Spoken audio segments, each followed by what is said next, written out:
iyayay man mo lang no. Saloy sa pamati. Magandang araw po sa ating lahat. Magandang tanghali, magandang gabi. Sa video na ito ay ibabahagi po namin ang aming karanasan mula sa klinik hanggang sa malaking ospital. Pero kanina Genki siya, no? Ganina Genki siya nino. Genki siya ganina, nagkaon pa gani siya daghan mga pagkaon. Nangayo pa gani siya og mga nakulangan pa siya ba? Mga pagkaon. Karon kay yayay siya. Aluoy. 39.5 something iyahang ang kanyang temperature masyadong mataas para sa normal na bata na. So sana ay magpa-check up kami ngayon. Sana ay normal ang lahat ne. Lagnat lang siya o isang linggo na siyang may lagnat. Kawawa among mati boy. On pa po itong video na ito at ngayon ko lang po na upload. Gusto ko lang pong i-share sa inyo ang aming karanasan kasi baka po ay meron kayong may ibigay o mabahagi na mga advice sa amin para sa susunod namin na gagawin. As a first time parents ay syempre ay nababahala tayo sa mga mangyayari sa ating anak, no? Lalong-lalo na kapag nagkasakit sila ay medyo hindi tayo mapakali dahil sa hindi natin alam kung ano ang nararamdaman nila dahil nga ay hindi pa sila makapagsalita at hindi pa nila alam ang kanilang nararamdaman. So, kailangan po dito ay nagpa-check up po kami dito sa maliit na clinic para ma-appoint kami at may pasa doon sa malaking ospital.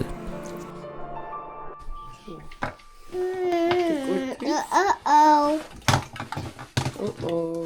Food ba ka ni? Iya ka ba?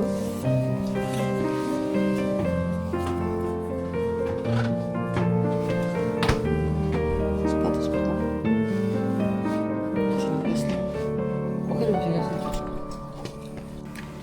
Ngayon po ay papunta na kami sa clinic pero dumaan muna kami sa Family Mart para bumili ng kaunting makakain. Baka kasi diretso na ma-admit si Mati sa malaking ospital. Gaya nga ng sabi ko kanina, first time namin na maranasan ang ganitong sitwasyon. Kaya naghanda na kami sa mga posibleng mangyari. Sana ay maging maayos ang lahat. Biglang tumaas. Naging 39 point something yung kanina nga sinabi ko. Di ba?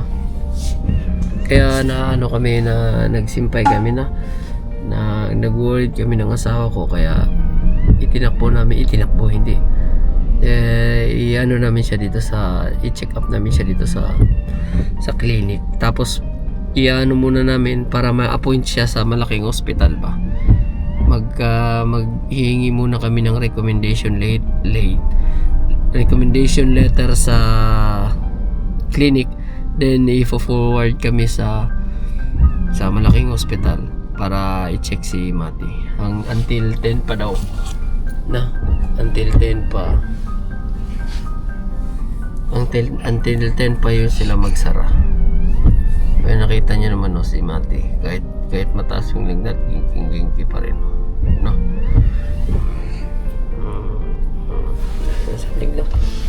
Sandig lang ang ulam lang ko.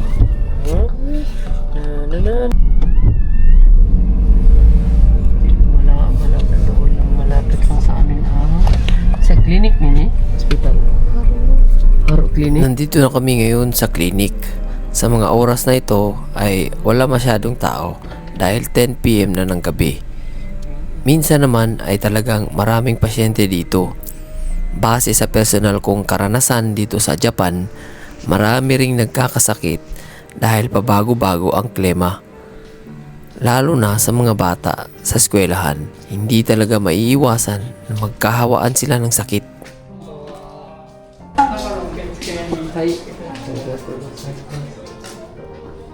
こちらで見ることができないんですよ。で、Dito sa clinic, ipinaliwanag ng isang staff na hindi nila ma-check up si Mati dahil wala raw doktor sa oras na yon. Ang may bibigay lang nila ay parang first aid, kaya mas mabuti na raw na matingnan siya ng isang doktor para makasigurado na tama ang gamot na ibibigay at malaman din ang tunay niyang kalagayan. Kaya naghintay muna kami dahil gagawa pa sila ng referral letter para ma-appoint kami sa malaking hospital. Dito kasi sa Japan, base sa aming karanasan, hindi basta pwedeng dumiretso agad sa malaking hospital. Kadalasan, kailangan munang dumaan sa clinic para ma-check kung minor lang ang sakit. Kung kaya naman gamutin sa clinic, doon na ginagawa para hindi masyadong maraming tao ang naghihintay sa malaking hospital.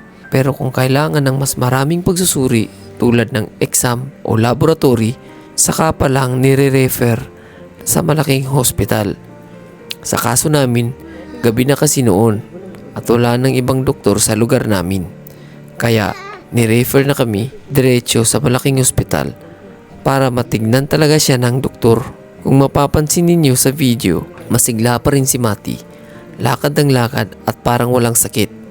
Kaya nagpapasalamat pa rin ako sa Panginoon dahil kahit may lagnat siya, ganoon pa rin ang sigla niya. Natatag na ko ang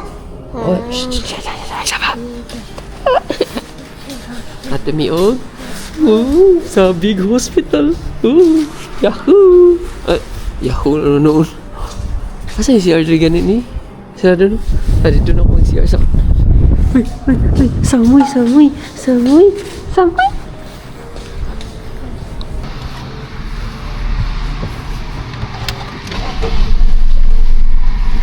Ito ba tayo? Sote? Sa mga sandaling ito ay papunta na kami sa malaking hospital. Habang nasa biyahe kami, hindi talaga mawala ang kaba ko. Marami akong tanong sa isip ko. Bakit kailangan pa namin pumunta sa malaking hospital kung parang normal na lagnat lang naman ang nararamdaman ni Mati? Kahit sa video ay mukhang normal lang ang aking pakiramdam. Sa totoo lang ay nag-aalala na rin na talaga ako. Hindi ko lang ipinapakita dahil baka lalo pang lumala ang kaba at pag-alala namin. Ayaw ko rin makita ng aking asawa na masyado akong nag-aalala dahil alam kong siya rin ay sobrang nababahala na. Mas malambot kasi ang puso ng aking asawa at kapag nadapuan siya ng stress ay talagang nahihirapan siyang alisin iyon. Kaya pinapalakas ko na lang ang loob niya at sinisikap kong manatiling kalmado. Alam ko kasi na ang Panginoon ay hindi nagbibigay ng pagsubok na hindi natin kayang lampasan. Patuloy lang kaming nagdadasal at nagtitiwala sa Kanya.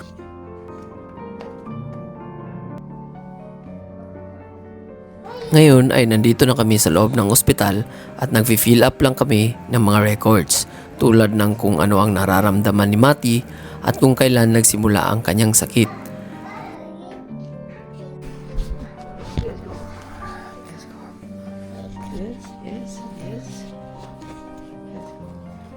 Napakatahimik ng ospital. Hindi lang dahil gabi na, pero mapapansin mo talaga ang kaibahan kumpara sa karanasan ko sa Pilipinas. Doon kasi madalas ay maraming tao at may makakausap ka pa. Lalo na ang mga nagbabantay sa labas ng kwarto ng kanilang mga kasama na naka-admit.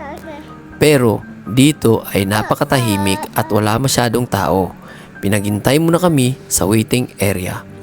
Kung makikita ninyo sa video, napakasigla pa rin ni Mati at parang wala siyang sakit.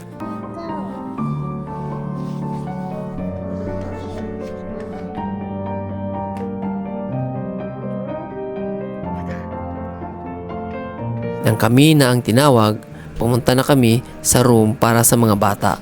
Nandoon ang isang doktor. Marunong naman siya ng kaunting English pero medyo nahihirapan siyang magpaliwanag. Kaya sa Nihongo na lang siya nag-i-explain. Naiintindihan naman ng aking asawa kahit basic lang. Ang mga nurse naman ay dito ay napakaasikaso at talagang marunong humawak ng mga bata. Si Mati kasi sa puntong iyon ay parang natatakot sa doktor. Siguro dahil naaalala niya ang bakuna niya dati na masakit. Pero wala tayong magagawa. Kailangan talaga iyon para magkaroon sila ng proteksyon laban sa mga sakit. Today ね。保育園であ、そうですね。ストリートお菓子ない。ごめん、そうや、おかしいな。出ない。そうしまっちゃった。月曜日から保育園行く。もしもし、ごめんね。 Lung sound is normal. うん。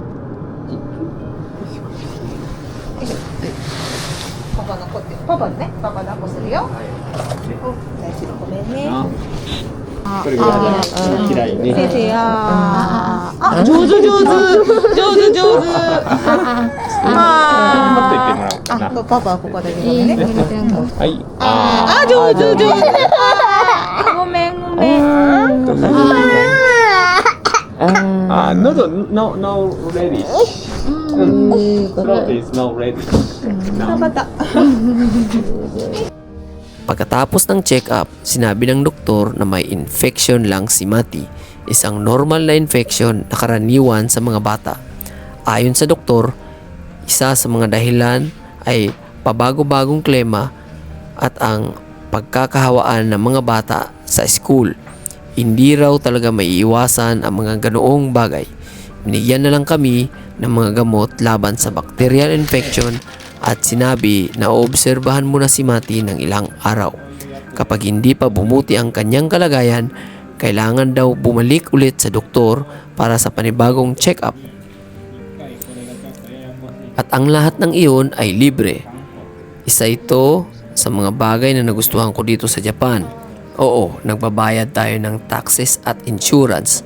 Pero kapag nagkasakit at minor lang naman, kadalasan ay wala masyadong babayaran. Kung covered ng insurance, libre na pati check-up at mga gamot nireseta ng doktor. Naka-enroll kasi si Mati at ang asawa ko sa aking insurance, kaya libre ang kanyang check-up at mga gamot. 1回使ったら6時間間空けるように次使うまでね、お願いします。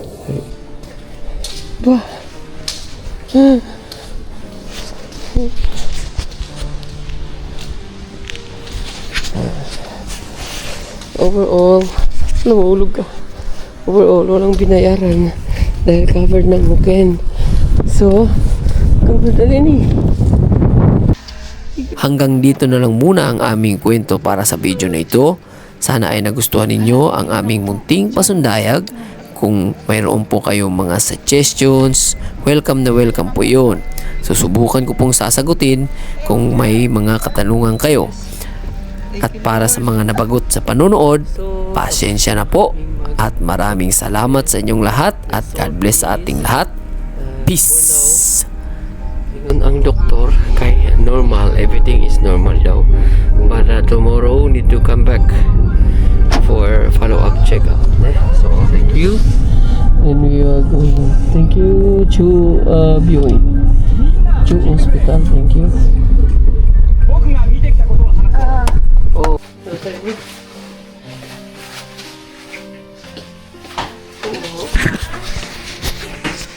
Oh.